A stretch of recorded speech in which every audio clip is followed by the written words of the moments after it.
I got a call one night.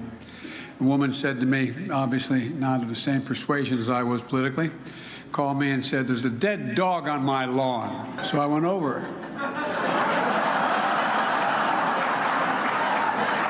I picked it up. She said, "I want it out of my front yard." I put it on her doorstep. Oh, yeah, hilarious. Growing outrage over Joe Biden admitting he put a dead dog on a Republican woman's doorstep. In an address to the National Association of Counties, the occupier of the Oval Office was reminiscing on his time as a county official back in 1970. Joining me now for reaction and discussion, political analyst Mark Halperin, along with editor-in-chief of TrishIntel.com, Trish Regan. Mark, Mitt Romney was crucified for describing putting his dog in a car carrier on top of the family car. Now here's Joe Biden.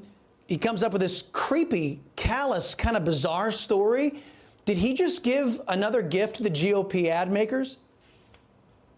Chris, I figured by now you'd understand when you're being trolled. That story couldn't possibly be true. I think Joe Biden's telling it to distract from inflation.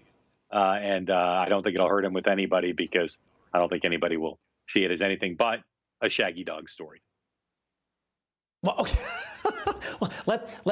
Are you going on the record saying that Joe Biden wasn't telling the truth? I mean, that's so odd. Trish, the same speech there, Biden vowed to work like the devil to bring down gas prices. Now, how the heck is he going to do that by attacking American energy and saber rattling on Putin's behalf, causing oil prices to skyrocket?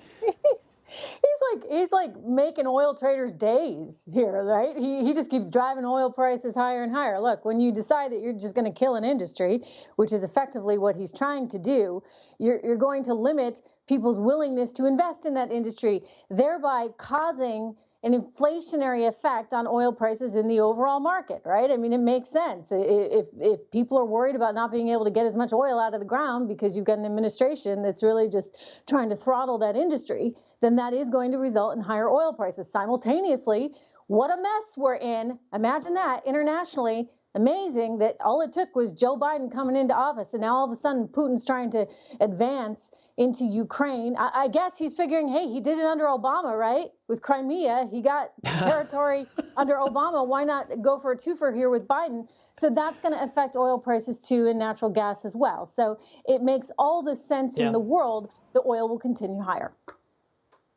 Whenever despots and dictators get into power around the globe, they wait for a Democrat to occupy the Oval Office in America because it's just open season. Mark, amid Biden's mounting crises, and there's so many to go over here, there's a total of 30 House Democrats who are not going to seek re-election this next go-around. This is a new Trafalgar poll reveals that the GOP holds a lead in the midterm elections.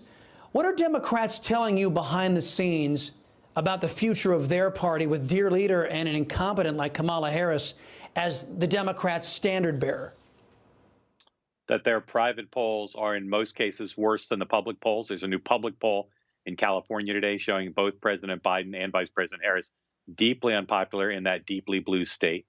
And Democrats who are optimistic say, yes, these retirements are scary and they're a canary in the coal mine.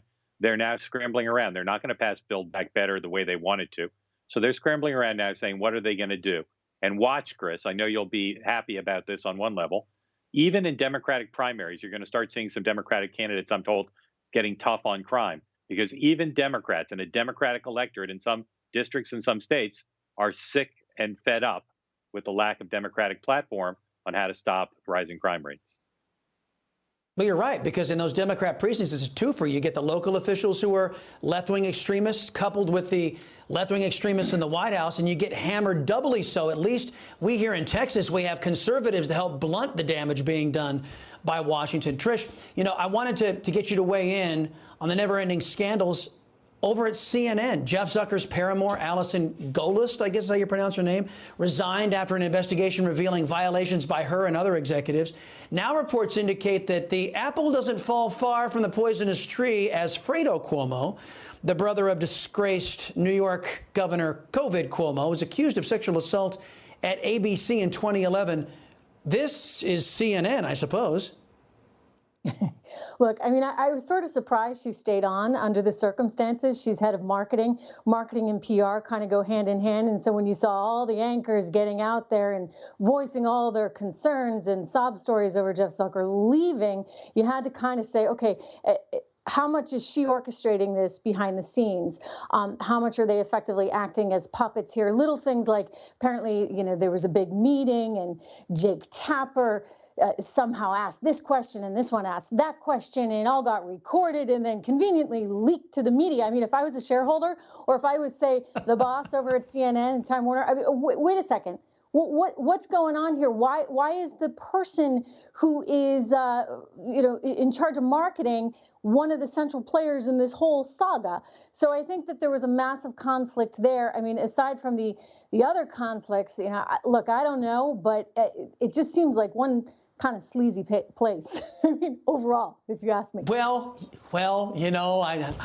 far be it from me to debate you on that point. Look, I want you both to comment on this if you could. Satirist P.J. O'Rourke passed away. I wanted you both to give some comments on his life and legacy. Mark, you go first. I got to spend a little bit of time with him over the years, and really a delightful guy, whip smart, super funny, and he showed that conservatives can be cool, which is not always the case, present company accepted. I'm glad you said Trish, present company. what's your take? Listen, I worked very closely with PJ for the last year and a half of his life. He was the editor-in-chief of American Consequences, which is a magazine I publish, an economic, financial, sort of international relations kind of magazine, and he was just tremendous. Look, I loved getting that chance to work with him. We were both trying to figure out how to do Zoom calls, after COVID. He had such a sense of humor about everything. But, I think also one of the things that's important is he was very concerned about the country and expressed a lot of those concerns in some of our editorial meetings, just in the direction of our country in terms of the division. He's someone who always, could see the humor in things, but I think understood the humanity of it all too, and had his concerns. Listen, he was just a terrific, terrific guy, a brilliant journalist, a ton of fun. I am so thrilled that I had that time with him and getting to know him and work so closely with him. R.I.P. P.J. O'Rourke, just a wonderful, wonderful man.